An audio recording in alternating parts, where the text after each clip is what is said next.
This is a Behind the Red Dynasty report. Today is June 26, 2020.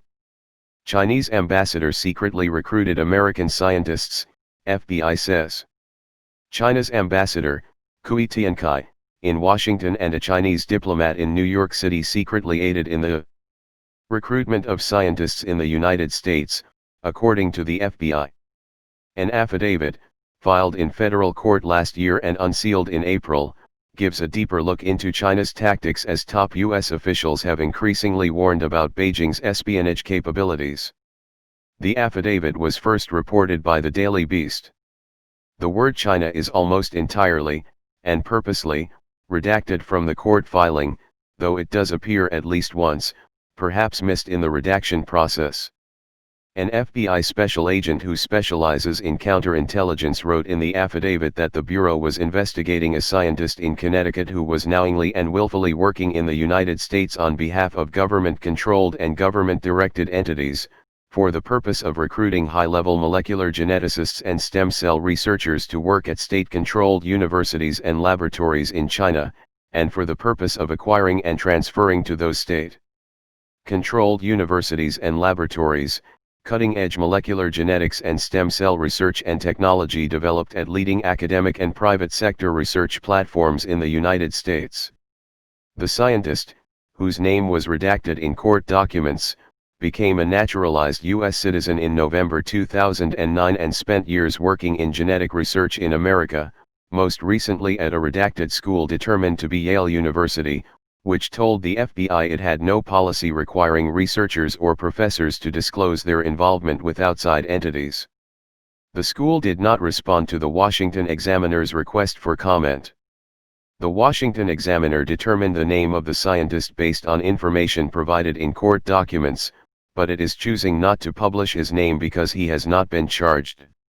The Justice Department, in redacting the documents, said it was doing so because it was not bringing charges against the individual, whom it suspected of acting as an unregistered agent of a foreign government. A spokesman for the U.S. Attorney's Office in Connecticut told the Washington Examiner they had no comment.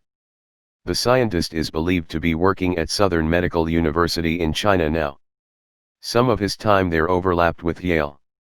Don't forget to like and subscribe at Behind the Red Dynasty www.bitube.tv and www.youtube.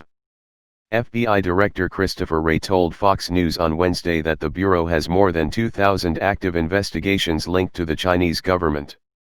The FBI had been investigating the scientist in question for 2 years before it received information from a confidential human source beginning in September 2018 that the scientist had been traveling between the US and China to try and recruit others to work at universities overseas. The source, who was not paid for the information, indicated someone from the Chinese government likely approached the scientist and tasked him with recruiting individuals in the US. Though heavily redacted, the descriptions in the FBI affidavit almost certainly suggest that the professor was associated with China's Thousand Talents program, revealing he was associated with efforts to recruit other scientists to share their research with or to work in China. The Homeland Security Department determined that between October 2017 and October 2018, the scientist spent 300 days outside the U.S. The source also told the FBI that the Chinese ambassador to the U.S. and a diplomat in New York would be attending a science summit in Boston with other Chinese officials who would be traveling to the U.S. to recruit individuals to redacted, the affidavit said. The scientist was one of several speakers slated to deliver opening remarks at the event. The Chinese embassy denied that its diplomats in the U.S. aided in the recruitment of scientists. The allegation is nothing but malicious fabrication, spokeswoman Fang Hong said in a statement to the Washington Examiner. A second confidential human source, who also was not paid, told the FBI in January that the scientist's travel was funded by the Chinese government, and the scientist's behavior was indicative of Chinese government backing. The FBI said that much of the information it obtained from the two sources has been corroborated by the investigation conducted by members of the FBI and other law enforcement members. A State Department spokesperson referred the Washington Examiner to the FBI, and the Bureau did not respond to a request for comment. It is not known to what extent, if any, China's ambassadors were investigated. Foreign ambassadors, such as China's envoy, enjoy the highest degree of diplomatic immunity, but the State Department stresses that is not intended to serve as a license for persons to flout the law. This case is not unique in that the Chinese government is aggressively trying to convince scientists to bring their work overseas.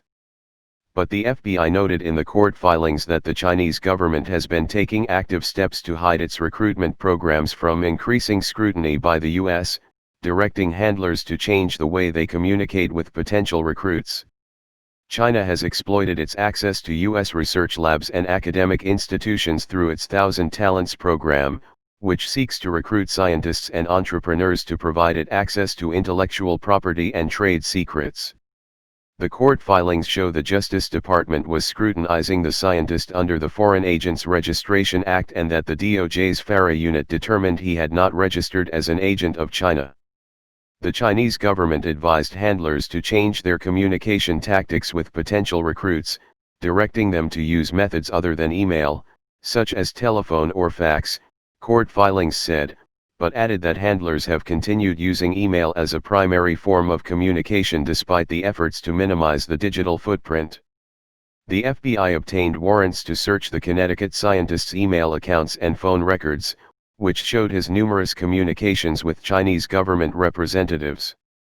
The FBI also appeared to describe the professor as the president of the China Association for Science and Technology, whose website describes the group as the bridge linking Chinese science and technology community with the Communist Party of China and the Chinese government.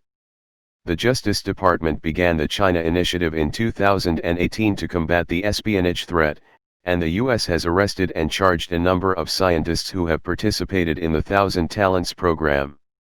At least 54 scientists have lost their jobs over a failure to disclose financial ties to foreign governments, the National Institutes of Health said earlier this month.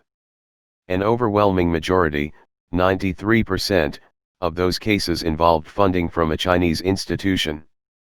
There will be many more prosecutions as the FBI has an astounding 2,000 China investigations open. Thank you for listening. Don't forget to like and subscribe at Behind the Red Dynasty www.bitube.tv.